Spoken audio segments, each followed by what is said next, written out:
Hi there, and welcome back to Tyranny. We are under attack from the Scarlet Chorus. We are the swords of justice. Let's go back down and show them what we are made of. We have just cast an Edict of Stone on them. Our own spire. And let's see what this will help us against the power of their foolishness.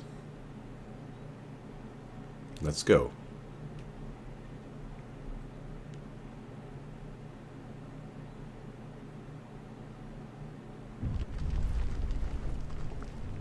What's happening here? They are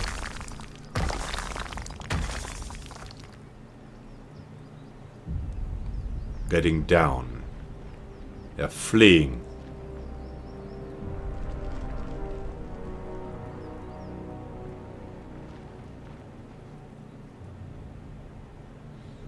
Death knell of the Scarlet Chorus. A gang of bewildered Scarlet Chorus trails behind Death knell, a mixture of awe and confusion resting upon their faces. Did you eat Khan's heart and become the Archon of Stone or something? All manner of her worlds falter as a tremor sets her off balance. How is this possible? She looks back at the hundreds of corpsmen fleeing in every direction. I don't need those cowards, even with a fraction of our strength will surround you and grind you into nothing. She turns to her soldiers and lets out a primal howl, her warriors echoing the battle cry in dissonant tones. With rage in their eyes, the warriors ready their weapons, eager for a fight. We'll brandish our weapon menacingly. I wonder which of you will scream the longest before dying. Nervous glances are exchanged between many of the warriors gathering in the courtyard, sensing the dip in morale. Death knell looks back with a scowl. We have the advantage of numbers, don't be spineless. Her shouts do nothing to assuage their fears.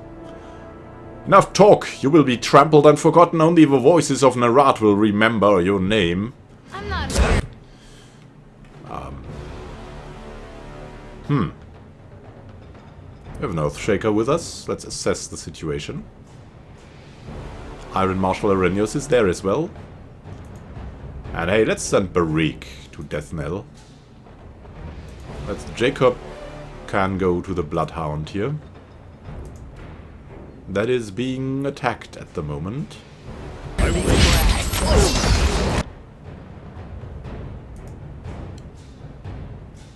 We're on the Bloodhound, it seems. Let's buff Verse. Whoa. What's going on here?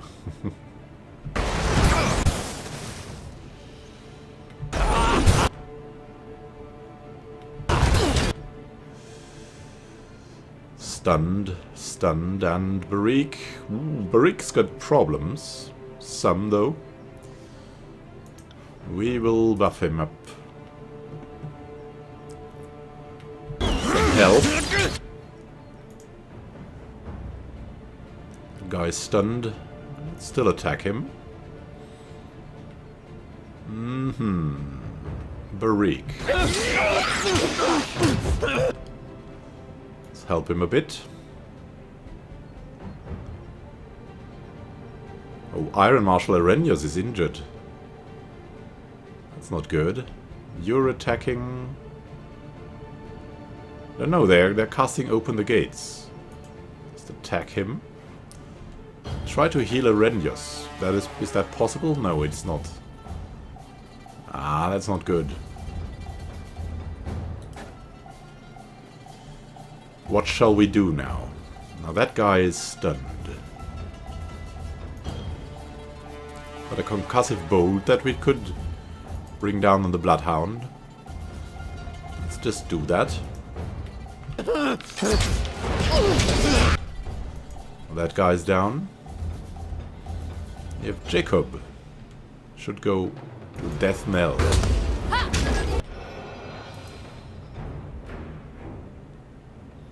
So that Bloodhound.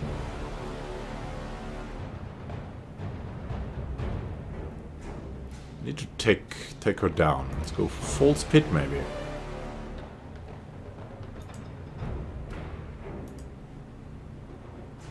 On to the Bloodhound. No, but we could heal Barik a I'm bit. on it.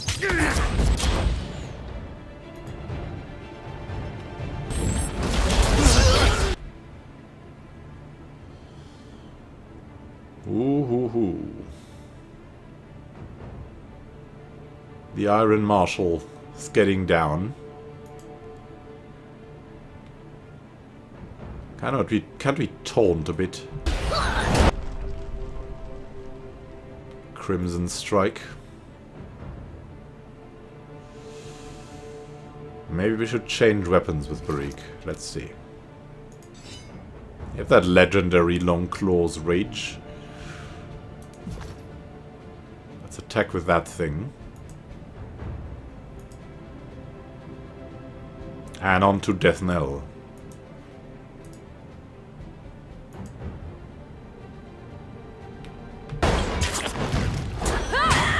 Save the Iron Marshal. And Jacob, save yourself with the Warrior's Respite. Soak the ground. What's going on here?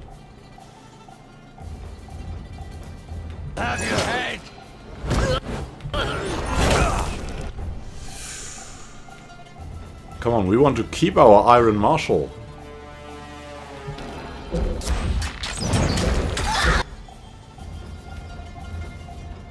Thankfully, we've killed Death Knell. Another Bloodhound. It's attacking us. That's good. Hey, and we got a level up on Verse. Hey there. How do you do, Verse? Let's go for more might. Improves our abilities to kill, which is what Verse should do. Skirmisher. Piercing arrows is good. Lightning reflexes. That's good. Unbound. I'm not sure. Sense weakness. Hobbled prey. Evasive? Evasive seems good. Good for her to survive. Let's go.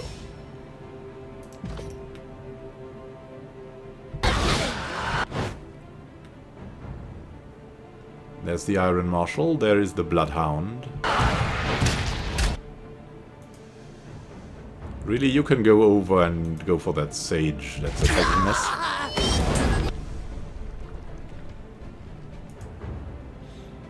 You can go for that Blood Chanter, that's good too. The Blood Chanter, also on the Blood Chanter, nice. Verse has the buff still. Barik needs it.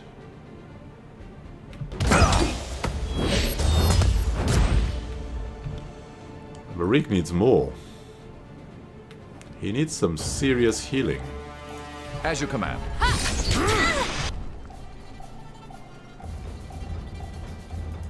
Patch this guy up.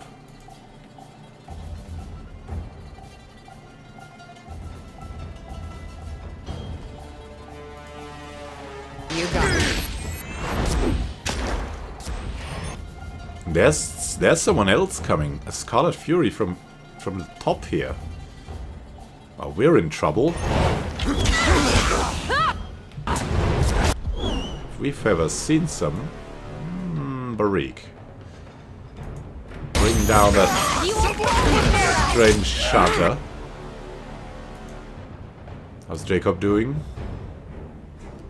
He's on the Sage, alright. Scarlet Poison. No, we need to protect Barik, but let's go for some Quicken and then Scarlet Fury, and you should really stun that Fury here.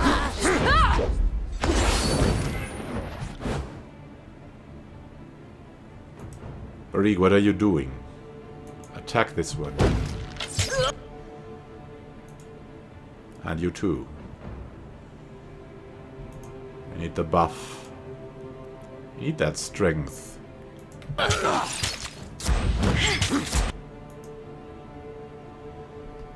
And the protection too.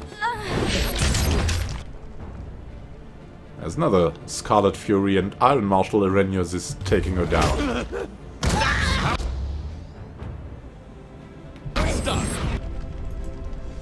Come on, Rose, you can already attack that Sage here. This freaking ball lightning. And Barik, run in, attack this one. Lantry should buff Draco. I will aid you. You will fall before us!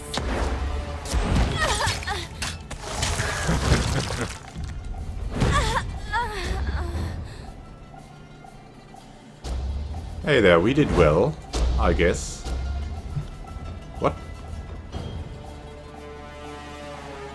Iron Marshal Arrhenius is hitting us? That can't be. Muffled laughter comes from under Arrhenius' great helm. That's right, you filthy peasants, run for your lives. Tell Nerad what you saw here. We've broken them. The tremors of your Edict of Stone have sent ripples of terror through the chorus, triggering a rout. The only corpsman with a nerve to fight us tried their best. She slams her blade into the twitching body of a nearby corpsman. But their best is irrelevant.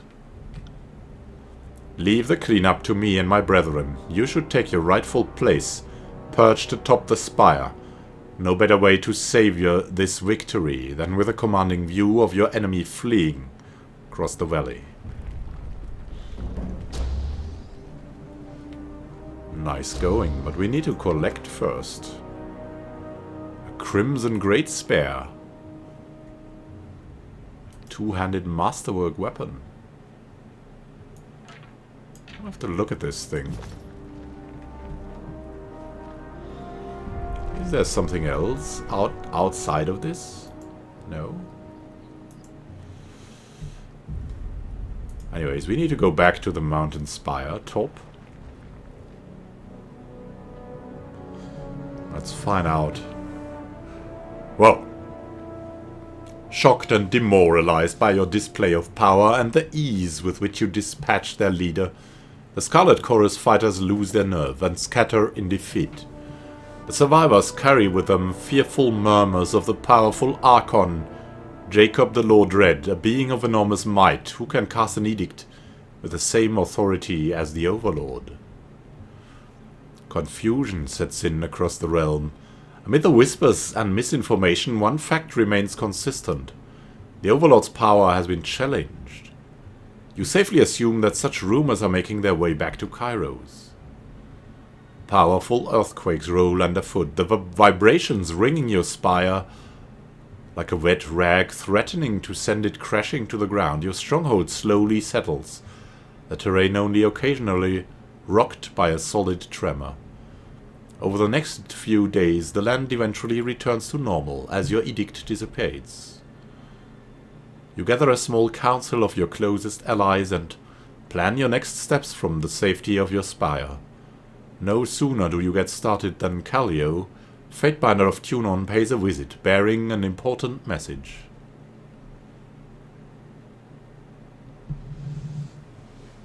What's going to happen now?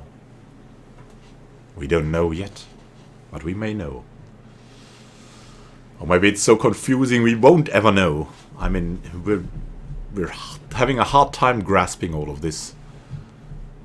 We're just doing what we feel like in reality, but we're using the best words we can for it, as they are written in the law. The spires are glowing, and the world is burning again. To no end, it seems. Or is there an end? Will we make that end happen? Callio, I keep hearing about this little spire you've been calling your own, nodding with a smirk. Fatebinder Callio peers over the edge of the tower. Now that you've slaughtered those who would take your lands, I think your claim is as official as it gets. Nice. What did I do to earn a visit from a Fatebinder? Do you have an edict to proclaim against me? No. Nice to see you. I mean, we like her. She helped us, so...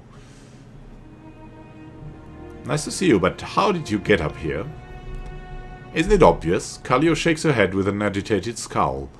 The bigger question is, how did you do the most convincing impression of the Overlord Tyranny has ever seen? No one's entirely sure what to make of you these days, Jacob Dread. They all say you spoke an Edict of Stone, not a proclamation of an Edict of Kyros. But your own Edict of Stone, your own arcane tremors. You're no mere Fatebinder, of that much we can be certain. You've proclaimed and broken the Overlord's edicts perhaps one too many times. If I had known you could do this when I first met you, I'd maybe have tried in earnest to kill you.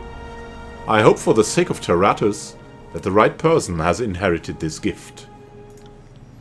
I don't know what to make of you, Fatebinder, proclaiming and breaking the Overlord's magic, claiming these awful towers. It should come as no surprise that an edict is within your grasp, but I still find room for surprise. You're powerful in ways that gang bosses and mages aren't. You commanded this place to do your bidding and unleashed something incredible on the world. That isn't the work of a Fatebinder. If anything, it's the work of an Archon. Beast Woman will follow Alpha. From here to ends of Tears lands and farther still, will prowl deep into cold north, hunting armies of Kyros at Alpha's side. Together Shadowhunter and Alpha will slaughter the whole of Prima's tribe.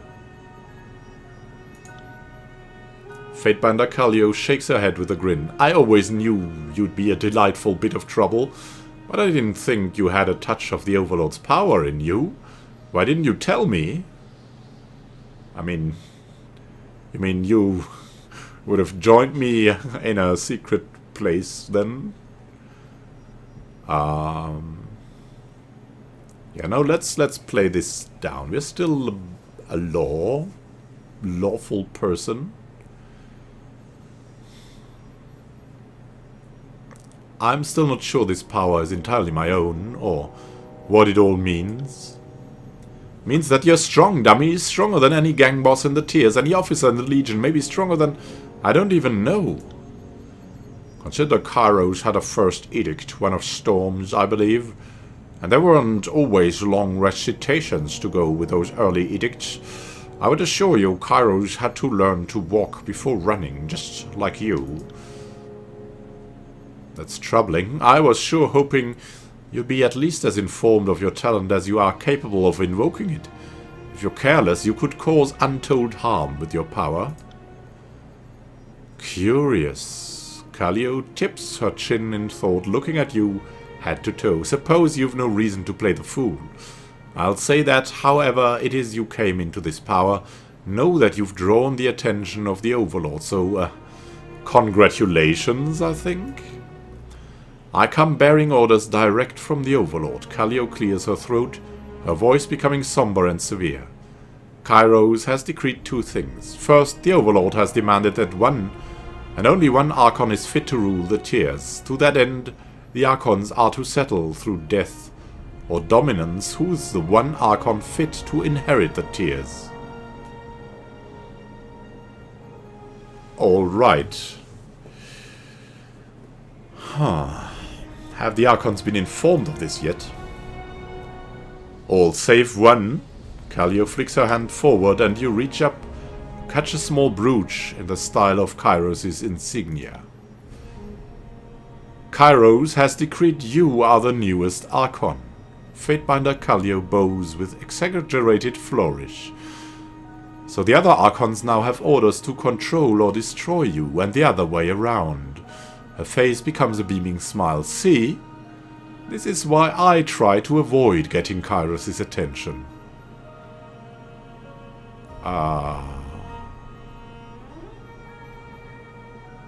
What? And to be clear, this is a command from Kyros, but not an edict. Correct. There's no edict backing this order. She smiles a toothy grin. Such Encouragement hardly seems necessary when the task is its own reward. The Overlord has merely rescinded Kyros' peace. The Archons may kill and maim each other without breaking any laws. Kyros knows, rightly so, that enmities new and old will drive the Archons to mutual destruction. The Overlord need only remove the pretense of peace and watch the ensuing violence. Kyros shrugs with a smile. Would you have preferred another do-or-die edict? Huh.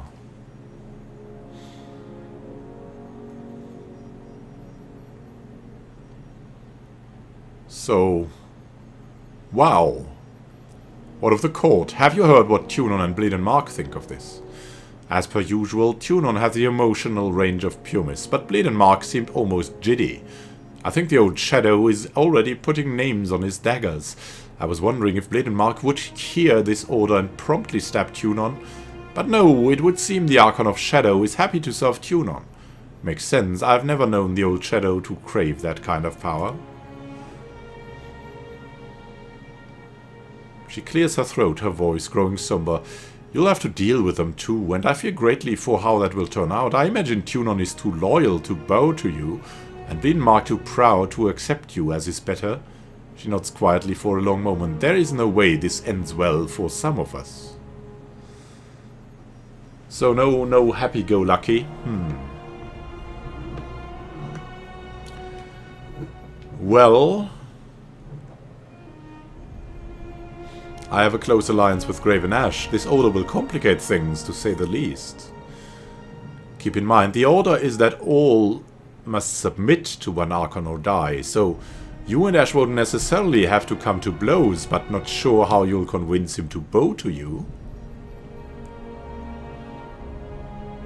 I think I'm more troubled by this sudden promotion to Archon. By definition, an Archon is someone who generates magic from themselves and doesn't channel the powers of others. Since I assume you cast their edict without reading the prepared words of Kyros, otherwise why the fuss? Archon isn't fully incorrect for what you are, but I would agree your power is far beyond the mastery of shadows, or ice, or talking to trees, or whatever other powers Archons have shown throughout the ages. Consider for a second, the greater mystery is not why you're being considered an Archon, it's why you're being allowed a chance to live. Kallio shrugs. All I know is that the Overlord rarely improvises.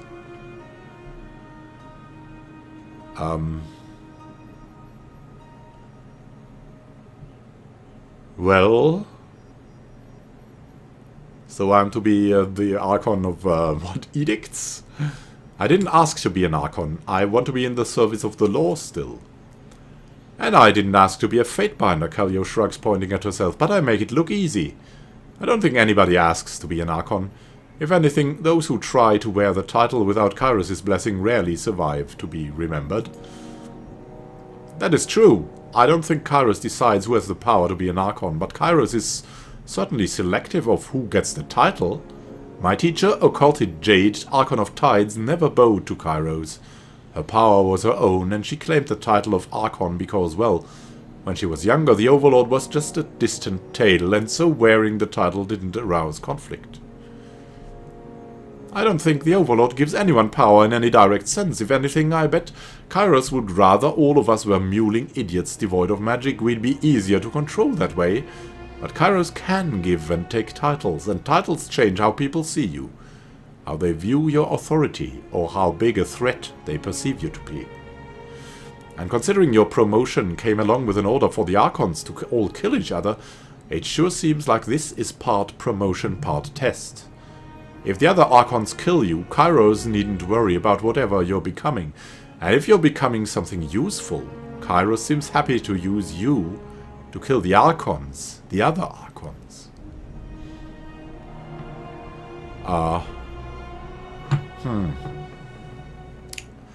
Why do you think would Kyros want us Archons to fight? Because Ash and Nerat work together like water and oil, and so letting them each rule half the tiers is an exercise in bad planning? Because there's no land left to conquer after the tiers, and Kyros needs fewer generals? Kallio shrugs with a ruddy-faced smile. Tunon's not here, so I don't mind pointing out that Kyros isn't exactly a loving ruler, and the Archons are disposable pawns, not beloved subjects. The land has been conquered. Why not dispose of the conquerors?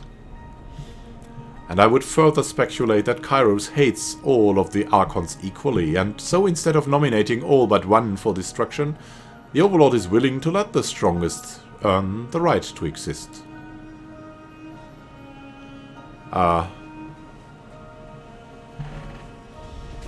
We're not too ambitious in that. So I'm to be the Archon of Edicts? Not exactly, just Archon for now, a bit unorthodox, but that's all the information I received. Rogalos insisted we should call you Archon of the Tears, at least in any case where we might be overheard, since Archon of Edicts could sound like denigration of the Overlord. You realize this presents a problem for me, right? My hand just writes Fatebinder Jacob the Lord Dread out of habit. The effort it will take to retrain myself to write Archon, not sure I have the years left in me. Oh, Lantry. Well, thank you. Thank you for delivering that good message. That will be all. First step is deciding you won't bow to one of the other Archons. Kallio offers a smug nod. I wish you the best of luck in your upcoming struggle.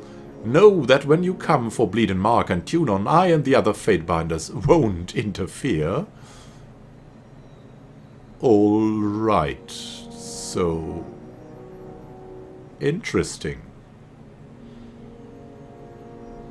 She wants to get ruled by us? Is that a proposal, Kallio? A question me and the other binders have been asking, can you do this again? Nunoval believes in you. Another, who small remain nameless, takes the more cynical stance that the Overlord has a hand so far up your ass she can puppet your mouth and you couldn't cast a second edict if you tried. She sizes you up head to toe. Me, I think you have it in you. Or at least, I like the idea of proclaiming an edict of yours someday. Ah, yeah, she wants something from us. I'm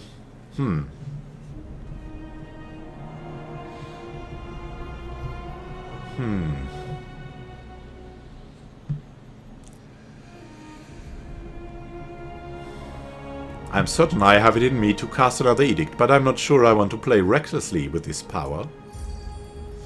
That sounds remarkably wise. Ebb lets out a long sigh. I think you can and should use this power to stop your foes, but as you grow in power, your edicts might remain longer.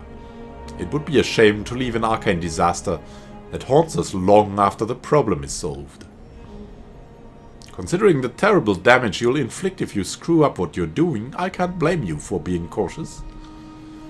With a nod, Kallio begins to make her way to the exit. When you rule Terratus, look me up. If you're successful, I know I'll be in need of a new Archon to serve. I know I'm mostly sober, but just so we're clear, you did just issue an edict, right? Lantry taps his quill to his tongue, unsure of what next to write. First you cast an edict, then this full-on war of Archons. This whole chapter of the Chronicle it's like reading fiction. So Kyros has ordered all the Archons to fight it out, until only the strongest remain. I think we can now safely say that the Scarlet Chorus philosophy has been vindicated.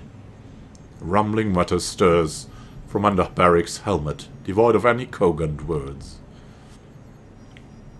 Alpha-birthed own words, of power like humans, Prima called Kyros, is better mystic than Brood Mother to kills in shadow, than Stonestagger's 100 blood, than Beastwoman Archon slaughtered by Mark of Shadows. She snores and grins savagely. Kills in shadow knew Alpha was most powerful human in whole Tearslands. A curved claw taps the side of her snout. Nose was not wrong. One last thing. Hesitating before she leaves, Kallio taps the parchments she's been holding to her forehead with a self-depreciating scoff. All this talk of you being the second coming of the Overlord, and I almost forgot my duties. This is a court summons from Bleed and Mark, Tunon's assassin.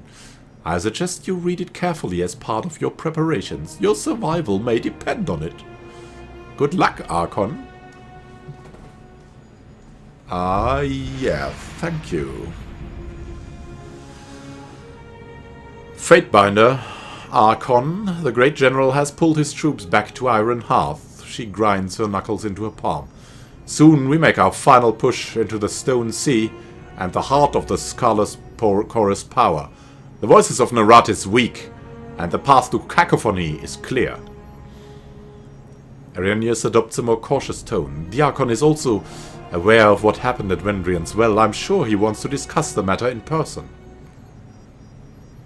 I'll head to Ironhearth straight away.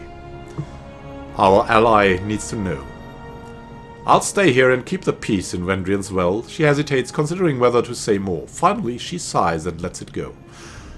Take care how you treat with Graven Ash. You're no mere Fatebinder any longer. You'll meet with him as Archon to Archon, and such things are more complicated. Good luck. So, thank you for watching. Happy gaming to you, and see you in the next episode of Tyranny as an Archon. Happy gaming, have a good time until then. This is Immanuel signing out.